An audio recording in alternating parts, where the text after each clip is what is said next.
oleh para malaikatnya Allah, insyaallah.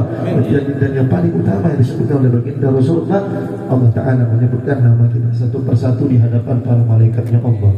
Seakan-akan Allah Ta'ala ingin banggakan di hadapan para malaikat yang dulu malaikatnya Allah protes sama Allah Subhanahu Wa Ta'ala untuk apa menjadikan khalifah di muka bumi. Karena manusia ini tahunya akan saling menghancurkan, tahunya akan saling merugikan.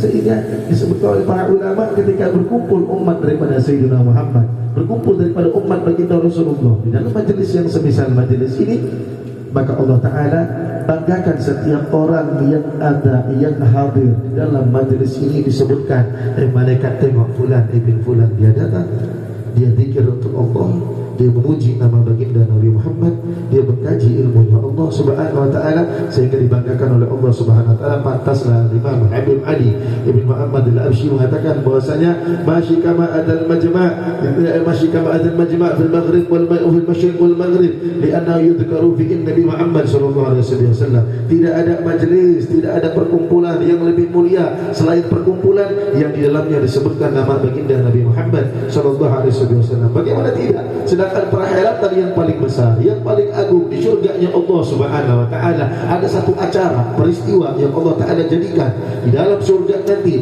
acara perkumpulan yang begitu besar. Semua makhluk menunggu Sayyidina Muhammad, semua orang menunggu baginda Rasulullah, sehingga baginda Nabi Muhammad datang dan membacakan arsyul Quran, pengantennya Al-Quran surat Ar-Rahman di dalam syurganya Allah Subhanahu Wa Ta'ala.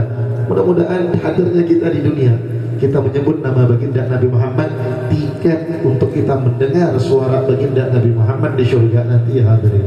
Karena ini yang diharapkan. Apa yang kamu harapkan ketika berjumpa dengan Nabi Muhammad? Apa yang diharapkan seorang pecinta? Kecuali dia untuk memandang wajah orang yang dicintainya, untuk mendengar suara orang yang dia cintai, untuk melihat wajah orang yang dia cintainya, ya hadirin. Karena kita tidak seberuntung sahabat baginda Nabi Muhammad yang mereka sholat di belakang baginda Rasulullah, mereka mendengar suara baginda Nabi Muhammad, mereka menyentuh tangan mulia baginda Rasulullah, mereka berjihad dengan baginda Nabi Muhammad SAW. Dan kita tidak seberuntung baginda, para sahabat baginda Nabi Muhammad, sehingga apa yang kita lakukan pada malam yang mulia ini di tengah derai hujan yang begitu luar biasa merupakan sedikit perjuangan cinta kita untuk baginda Nabi Muhammad sallallahu alaihi wasallam. Kalau ingin membahas perjuangannya baginda Nabi Muhammad, Allahu Akbar, siapa yang mampu untuk membalas perjuangan baginda Nabi Muhammad sallallahu alaihi wasallam, berdarah untuk umatnya, segala sesuatu untuk umatnya. Maka yang kita lakukan ini, kalau kata guru kita hadirin, masihlah sedikit, bahkan gak kelihatan yang kita lakukan. Walaupun kita pergi kemari dengan kena hujan demi Rasulullah, demi bisa nyebut nama baginda Nabi Muhammad, demi bisa ta'lim ilmunya Nabi Muhammad, walaupun kena hujan kesana kemari, tapi kata guru kita hadirin tetap masih sedikit. Karena kalau melihat membandingkan dengan perjuangan baginda Nabi Muhammad yang kepada umatnya, akan tetapi yang sedikit ini kadang-kadang menjadi besar, ya hadirin. Berapa banyak sesuatu yang sedikit menjadi besar karena izin Allah. Perang Badar 300 lawan 3000, sedikit lawan banyak. Akan tetapi ketika berhubungan dengan Allah tidak berhubungan dengan jumlah, akan tetapi berhubungan dengan kualitas. Sedikit tapi memiliki kualitas yang sangat luar biasa, akan lebih dinilai oleh Allah Subhanahu Wa Ta'ala, yang hadir. Sebagaimana juga kita ta'lim kitab Bidayatul Hidayah tentang maksiat lisan yang disebutkan oleh Al-Imam Al-Ghazali radhiyallahu ta'ala anhu. Imam Ghazali menyebutkan bahwasanya beberapa maksiat lisan yang telah kita bahas, di antaranya kemarin khulful wa'ad, ada juga ghibah, ya, di poster ghibah, ya, ternyata hari ini tentang riya, alhasil hadirin. Akan tapi semuanya ini bentuk kita menjaga lisan karena ingin menghormati baginda Nabi Muhammad. Karena ancaman-ancaman yang baginda Rasulullah ajarkan kepada kita bahayanya bagi seseorang yang dimana mereka tidak mengindahkan lisan mereka, yang dimana mereka tidak menjaga lisan mereka, sehingga mereka dihukum oleh Allah Subhanahu Wa Ta'ala, diberikan hukuman oleh Allah Subhanahu Wa Ta'ala. Ya hadirin, Nabi Muhammad kalau urusan lisan, urusan menjaga perasaan orang paling kuat. Sampai Habib Ali Al-Jufri ketika ditanyai, Habib, bagaimana cara tercepat untuk bisa mimpi baginda Nabi Muhammad? Kalau ditanya, gak ada yang gak kepengen mimpi Nabi Muhammad. Siapa yang gak kepengen bisa lihat Kalau kita ngelihat wajah gantengnya artis aja, oh ya Allah, bisa mimpi artis ganteng, senangnya luar biasa. Bahkan kalau bisa mimpi baginda Nabi Muhammad, kalau bisa lihat baginda Rasulullah. Ada bahkan Habib Al-Jufri mengatakan bahwasanya bagaimana cara untuk bisa mimpi baginda Nabi Muhammad. Kata Habib Al-Jufri, dengan mengamalkan sunnah, dengan bersolawat pada baginda Nabi Muhammad, menjaga syariatnya baginda Nabi Muhammad, menjaga sholat, menjaga puasa. Tapi ada jalur tercepat, jalur ekspres untuk bisa jumpa dengan baginda Nabi Muhammad. Di samping kita wajib melakukan ibadah, tapi dengan jalur tersebut lebih cepat untuk bisa nyampe kepada baginda Nabi Muhammad. Apa jalur tersebut? Menjaga hati umat baginda Nabi Muhammad. Ada yang mahal, karena Nabi Muhammad dulu hidupnya menjaga umatnya, untuk umatnya. Maka tugasan kita ketika kita diutus oleh Allah, dilahirkan oleh Allah menjadi umat baginda Nabi Muhammad, muslim, alhamdulillah menjadi umat Sayyidina Muhammad. Maka tugasan kita untuk mengganti perjuangan baginda Nabi Muhammad sallallahu alaihi wasallam. Hadirin, sebab itu baginda Nabi Muhammad, kalaulah urusan riba, kita sebut urusan riba, masya Allah, sampai disebutkan bahwasanya iyyaka wal riba fa innaha asyad min zina. Hati-hati dengan riba kepada sesama muslim, karena sesungguhnya riba itu lebih besar dosanya daripada zina. Bahkan disebutkan dalam azhar, ribatul muslim asyad min 30 zaniyah fil Islam. Menghibai seorang muslim itu dosanya lebih hebat daripada 30 penzina di dalam Islam. Bagaimana tidak engkau mengorbankan daging saudara? Nah, kalau dalam Al-Quran disebutkan orang yang berghibah memakan daging saudaranya. Ayolah hadirin. Bahkan Syekh Abduluddin, seorang ulama besar di Mesir, beliau setiap hari kalau udah masuk siang sore, beliau ibadah paksain lebih, paksain sholat, paksain baca Quran, paksain ibadah-ibadah yang lain, zikir kepada Allah, sholawat untuk baginda Nabi Muhammad. Ketika ditanya, wahai imam, wahai syekh, untuk apa kau berlebihan dalam ibadah? Kata beliau, aku beribadah, aku beramal soleh banyak sengaja buat ngebayar orang-orang yang pernah saya zalim. Karena saya khawatir amal saya diambil nanti sama mereka, sehingga saya perlu membayar hutang kepada mereka yang pernah saya zalimi kepada mereka. Ada Syekh Abduluddin, seorang ulama daripada Mesir, sampai disebutkan bahwasanya ada riba tidak terlepas dengan apapun. Sampailah Sayyidina Fudail ibn Iyad. Fudail ibn Iyad ada gurunya Imam Syafi'i. Beliau mengatakan bahwasanya faqihatul qurra fi adad zaman al-ghibah.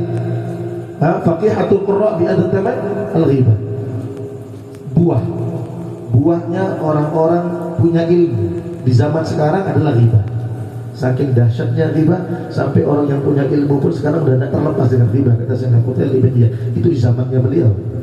Bahkan sampai merendahkan, bahkan sampai kemudian mencaci maki, bahkan kemudian sampai kemudian mengeluarkan kata-kata yang kotor. Kata beliau mengatakan, faqihatul qurra, buahnya, cemilannya orang-orang alim di zaman sekarang adalah riba. Alhamdulillah min dzalik, karena tidak terlepas dengan hal tersebut. Bahkan Syekh Ibrahim ibn Adham, Syekh Ibrahim ibn Adham, seorang ulama agung, seorang ulama besar, ulama yang luar biasa. Beliau adalah ulama yang paling keras untuk menolak urusan riba. Sampai beliau pernah diundang makan untuk suatu ketika, diundang makan di satu rumah. Ketika belum keluar makanan, orang Arab kalau mengundang makan dia buat dulu, tidak langsung keluar makanan. Makanan belum keluar, tidak lama perkumpulannya ada satu orang ceritakan muslim yang lain. Kata Syekh Ibrahim bin Adham, ajib, biasanya kalau kita bertamu ke rumah orang, keluar roti dulu baru keluar daging. Kata beliau, hari ini keluar daging dulu sebelum keluar roti. Orang-orang bilang, Syekh, gimana keluar daging? Itu tadi kamu bicarakan, saudaramu sesama muslim, kamu makan daging saudaramu sendiri. Maka ajib, di zaman sekarang rotinya belum sampai, dagingnya udah keluar, udah kita makan. Kata Syekh Ibrahim bin Adham, kemudian beliau bangun, beliau mengatakan bahwasanya khutlah, saya makan lagi, saya pulang. Syekh Ibrahim bin Adham. Kata para ulama, para sholihin zaman dulu, mereka bahkan berani, sangat berani dalam untuk menegakkan kalimatnya Allah. Kita kadang nggak berani untuk negur. Kalau ada kawan yang lagi riba ngomongin orang, kita nggak berani negur. Alasannya apa? Takut dia tersinggung. Tapi kita nggak masalah bikin Allah tersinggung. Kalau dia tersinggung jangan. Tapi kalau Allah yang tersinggung tak jadi masalah. Ada fitnah orang di zaman sekarang. Sampai disebutkan bahwasanya Uhaid bin al-Warad mengatakan bahwasanya sungguh aku meninggalkan satu gosip, aku satu riba itu lebih aku cintai daripada aku sedekah dengan segunung emas. Aku tinggalkan satu kali riba, satu kali gosip, lebih aku cintai daripada aku sedekah segunung emas. Siapa yang udah pernah sedekah segunung beras? Bukan emas, beras. Beras saja kagak nyampe gitu. Ya, apalagi emas. Wahab bin Al-Warad mengatakan bahwasanya satu kali riba aku tinggalkan, lebih aku cintai daripada aku sedekah sebanyak segunung emas. Ayol hadirin, selamat daripada riba adalah sesuatu yang langka di zaman sekarang. Ulama aja kena, apalagi orang awam. Ulama aja tidak terlepas daripada riba, kata Fudail ibn Iyad. Ada gurunya Imam Syafi'i mengatakan tidak terlepas daripada riba, apalagi orang awam. Maka disebutkan min azzati salama minal riba annahu lam yaslam minha illa qalil. Di antara keajaiban orang yang selamat daripada riba, fakta yang mencengangkan tentang riba, bahwasanya tidak ada yang selamat daripada dosa riba kecuali sedikit orang. Tidak semua orang mampu selamat daripada dosa riba. Sampai disebutkan Imam Sya'rani, Abdul Wahab Sya'rani mengatakan bahwasanya di zaman saya kadang saya duduk dengan ulama-ulama Mesir, sesepuh-sesepuh Mesir, saya tidak selamat daripada riba. Ada yang nyinggung sana sini, nyinggung sana sini. Ya, apalagi orang awam.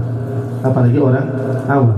Hatta diceritakan oleh para ulama menunjukkan bahwasanya bagaimana syaitan memasukkan dosa riba dengan begitu dahsyatnya. Bahkan orang yang sudah memiliki ilmu pun terkadang tidak selamat daripada dosa tersebut. Apalagi orang yang tidak mau nuntut ilmu, apalagi orang yang tidak pengen hadir dalam majelis ilmu. Kalaulah orang yang sudah punya ilmu, sudah mengetahui wal halal dan haram, kemudian dia masih terjerumus, bagaimana orang yang tidak mengerti ilmu akan tersebut?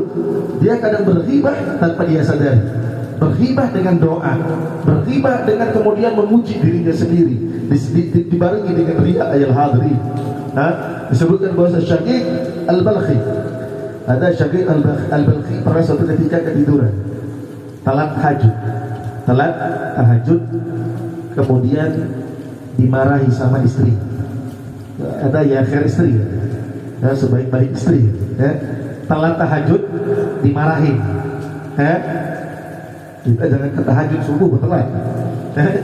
Jangan tahajud subuh telat, ya. Boro-boro istri mau marahin, sama-sama telat. Gimana mau marahin? Ya. Ada Syaqiq Al-Balkhi, dia bukan meninggalkan tahajud, tapi pada malam tersebut sedikit terlambat dari waktu, sisa 15 menit lagi mau subuh, sehingga dimarahin sama istrinya. Dimarahin, kamu ini telat tahajud, kamu ini begini, kamu ini begini. Kata Syaqiq Al-Balkhi, udah gak apa-apa istriku, kan baru cuma sehari, tenang aja, karena aku tidur pun pahalaku udah banyak. Sombong benar, ya. Kamu ini sombong kali, ya.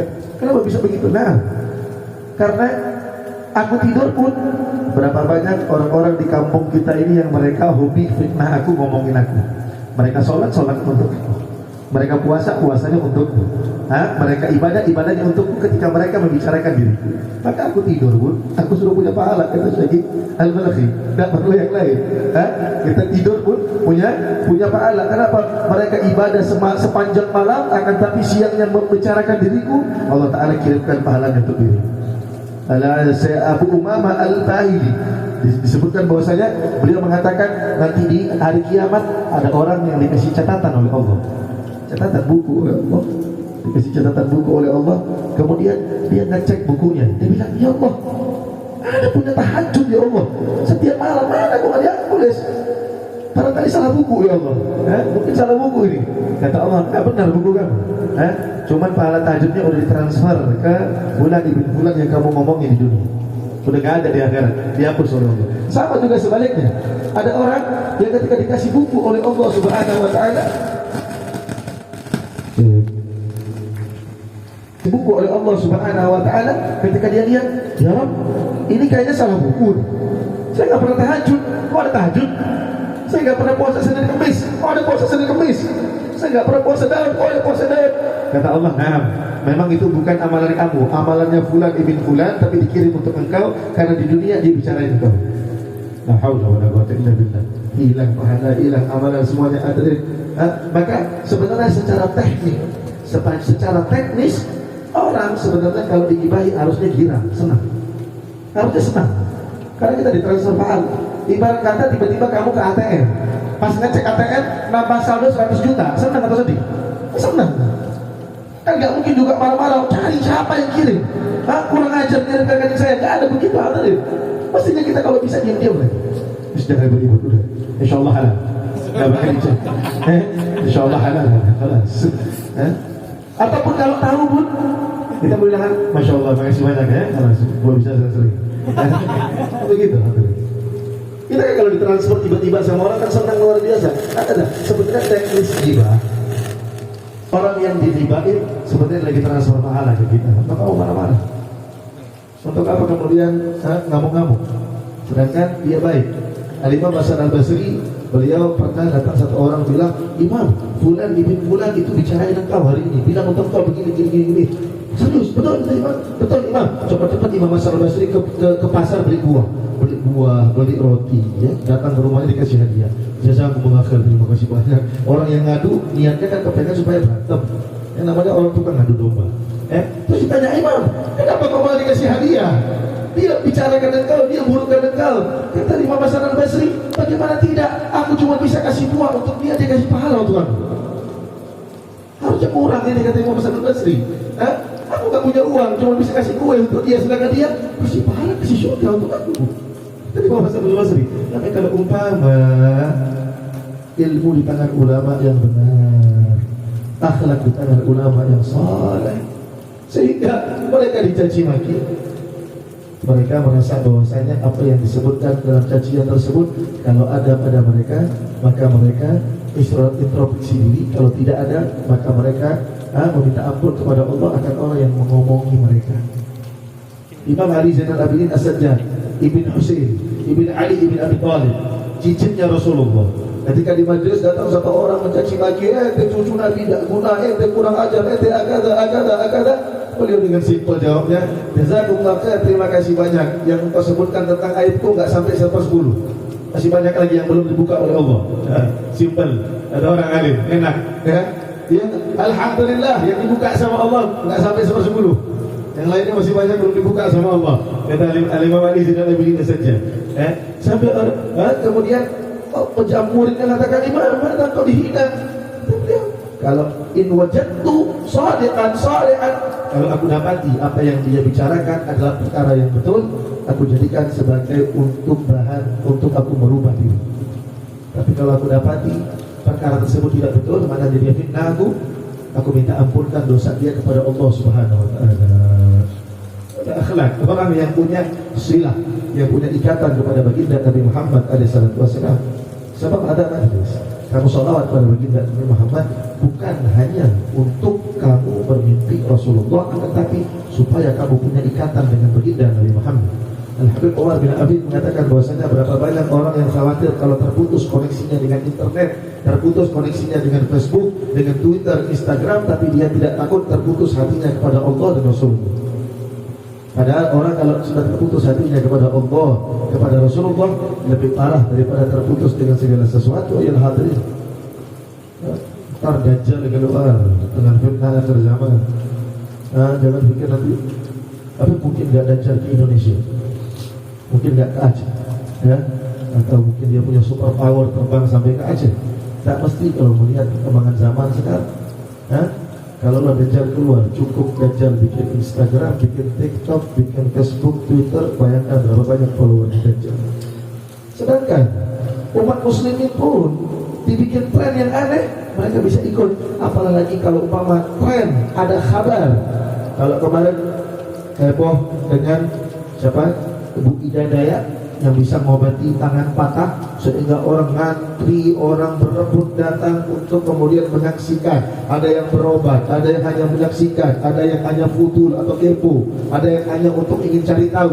Bayangkan, itu bisa menyembuhkan tangan yang patah, yang mustahil disembuhkan, bisa sembuh aja, bisa heboh segitu hebatnya. Bayangkan kalau umpama nanti datang satu orang bisa hidupkan orang yang mati. Tak kebayang. Kalau kita tidak punya iman, ikut. Bayangkan datang satu orang bisa menyembuhkan orang yang tidak bisa berbicara, bisa berbicara. Bayangkan datang satu orang yang tidak bisa melihat, bisa jadi melihat. yakin bisa selamat. Sebab itu Nabi Muhammad paling khawatir sama umatnya tentang Dajjal. Nabi cukup khawatir hadirin, untuk kita, untuk anak kita, untuk cucu kita. Sehingga Nabi ajarkan untuk kita menghafal 10 awakhir dan awail daripada surat Al-Kahfi, 10 ayat awal dan akhir surat Al-Kahfi. Karena Nabi tahu umat Nabi Muhammad di akhir zaman sulit untuk selamat daripada fitnah Dajjal. Siapa yang bisa selamat dalam hati? Kalau bukan dengan pertolongan Allah. Kalau bukan, kita, anak kamu punya Nabi Muhammad idolanya di dalam hati. Orang juga sudah nggak punya Nabi Muhammad dalam hati, sudah nggak punya Rasulullah dalam jiwanya, sudah nggak punya Nabi Muhammad dalam akhlaknya, sudah nggak punya Nabi Muhammad dalam perilakunya, sudah tidak punya Nabi Muhammad dalam tutur bahasanya, sudah tidak punya Nabi Muhammad dalam perbuatan, sudah tidak punya Nabi Muhammad dalam pandangannya.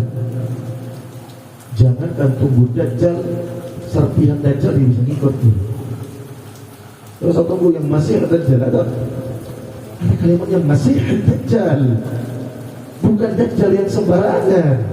Jangan kamu pikir nanti, gampang deh, saya gak bakal ngikut. Baik, Dajjal menunjukkan orang yang paling kamu cintai. Oke? Kau sangat rindu sama ibumu yang telah meninggal dunia, ayahmu yang telah meninggal dunia. Dajjal bilang, aku hidup. Aku bisa patah tangan, bisa orang berbondong-bondong. Kalau mau dihidupkan orang yang paling kita cintai. Nah, sebab itu hadirin berhati-hatilah dengan agama, dan tidak akan selamat kecuali orang-orang yang dia menuntut ilmu agamanya Allah ketika dia berada di dunianya Allah. Kalau orang yang punya ilmu pun, orang yang punya ilmu pun belum tentu bisa selamat. Lah kalau orang yang punya ilmu belum tentu selamat, bagaimana orang yang tidak punya ilmu bisa selamat? Terus kamu anggap orang yang tidak punya ilmu bisa lebih selamat daripada Dajjal?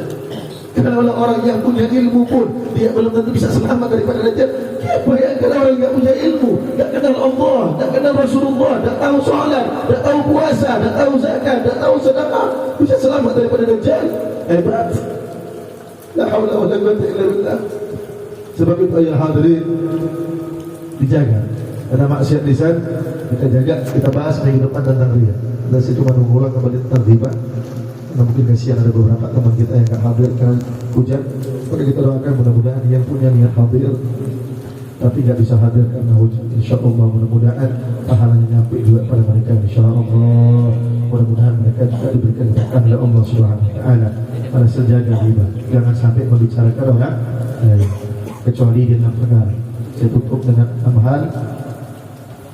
Kamu boleh membicarakan orang lain dan tidak dianggap dosa cuma di 6 hal. Selebihnya gak ada. Yang pertama, tadallu. Kalau kamu lagi ditolong, kamu naik hakim, naik sidang, kamu harus bersaksi. Hakim, dia pencuri, dia yang masuk rumahku dari pintu jendela belakang segala macam alat, membicarakan orang lain, akan tapi ada diperbolehkan. Karena apa? Untuk membela diri. Tadallu, didolimi. Yang pertama. Yang kedua, taghyir munkar. Taghyir munkar tidak berhubungan dengan hakim, tapi misalnya berhubungan dengan guru besar atau kiai atau pimpinan pondok yang kita punya kawan umpama melakukan kesalahan. Kalau kita tidak cerita kepada kiai, kepada guru, maka dia akan selamanya bikin kesalahan dari orang yang gagal.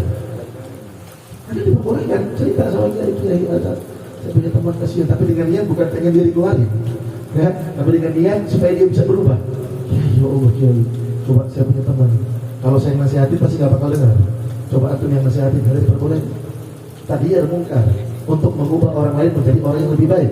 Kemudian yang ketiga, istifta, cari fatwa, cari hukum, datang ke tengku, datang ke ulama, punya masalah dengan suami, terus gimana kalau nggak cerita tentang suaminya? Kan pasti cerita, tengku, suami saya begini, ini riba, tapi diperbolehkan karena dia ingin mencari hukum. Ya nggak boleh, nggak boleh. Saya cari hukum, tapi dicerita sama 100 teman. Kan bukan cari hukum aja, memang pengen ceritain suaminya. Tapi kalau cari hukum cukup 1-2 orang ulama khatas, ikuti apa syaratnya. Kemudian yang keempat, tahdhirul muslimin ila syarr, menjaga orang muslim daripada keburukan. Satu orang penipu besar dalam bisnis, terus kawan kita cerita, aku diajak bisnis sama orang tersebut, wajib kita bilang jangan sama dia penipu. Itu bagian daripada riba, tapi diperbolehkan untuk menjaga supaya muslimin tidak celaka sebab keburukannya. Itu diperbolehkan. Yang kelima adalah orang yang terang-terangan dalam maksiat. Ya, puasa kemarin, masya Allah, anak-anak muda minum teh dipamerin, yang gak ada setengah puasa. Tahukah Anda, ketika maksiat yang diterang-terangkan, maka salah satu tanda dia akan mati su'ul khatimah, gak bakal dapat husnul khatimah. Allah dah tutup kita punya aib, kita buka, kita lebih hebat daripada Allah. Allah maha sayang kepada hambanya, gak dibuka aib hambanya. Kalau dibuka setiap aib kita, kayak umat zaman Nabi terdahulu, depan pintunya dia pagi langsung tulis aibnya. Anggaplah kita di atas ini. Hari ini maksiat ini. Saya yakin dari hati majelis. Saya pun tidak pernah diceramah. Semuanya bisa melihat aibnya gitu. Tapi maha baiknya Allah ditutup sama Allah Subhanahu Wa Taala sehingga kita bisa bermuamalah sama orang, duduk sama orang. Misal orang kemudian buat video terang-terangan mabuk atau terang-terangan makan yang haram. Terus kita bicarakan, kita kasih tahu dalam grup, jangan seperti dia ini bahaya, dia ini atau diperbolehkan karena dia terang-terangan dalam bermaksiat kepada Allah. Kemudian yang kelima, ta'rif. Keenam ta'rif, untuk mengenalkan seseorang. Mengenalkan seseorang dengan syarat, kadang-kadang orang punya gelaran, si hitam, si pendek misalnya.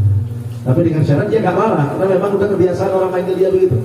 Contoh umpama, kalau saya sebut Haji Muhammad Sulaiman Harsono, kenal? Kalian tahu? Haji Muhammad Sulaiman Harsono, kenal? Kalian tahu? Haji Bolak tahu? Nah, kalau saya bilang Haji Muhammad Sulaiman Harsono, kalian tahu? Tapi kalau saya bilang Haji Bolak, semuanya tahu. Apakah riba? Tidak riba, karena dia ridho. Memang itu dia memang mau dipanggil begitu. Sama seperti kayak Hatim Al-Asam. Sehingga Hatim Al-Asam artinya Hatim yang tuli. Hatim yang tuli. Sebab apa? Ada satu orang perempuan datang kepada Sayyidina Hatim Al-Asam, nanya satu perkara hukum. Lagi nanya, tiba-tiba kentut. Keras pula. Ini perempuan malunya luar biasa. Tapi Sayyidina Hatim Al-Asam, syuhriat ulama ini. Begitu ini perempuan lagi nanya, dia kentut. Hatim Al-Asam udah bilang, apa? Coba besar sih, gak dengar. Besar lagi, gak dengar, besar lagi. Perempuannya bilang, alhamdulillah, rupanya gak dengar, padahal jelas sekali dengar. Sampai digelar Hatim Al-Asam, Imam Hatim yang tuli, sebab menjaga perasaan daripada salah satu umat Nabi Muhammad SAW. Sebab itu, kalau duduk ngopi silahkan, nongkrong silahkan. Cuman habis ngopi pulang ke rumah coba mikir. Dari duduk 1 jam, 2 jam, 3 jam tadi, kadang-kadang yang duduk sampai jam 3, jam 4, kira-kira duduk lama-lama, waktu pulang coba mikir, kira-kira manfaatnya duduk lebih besar atau lebih sedikit, atau lebih banyak maksiat, atau lebih banyak ngomongin orang, atau lebih banyak ngomongin ilmunya.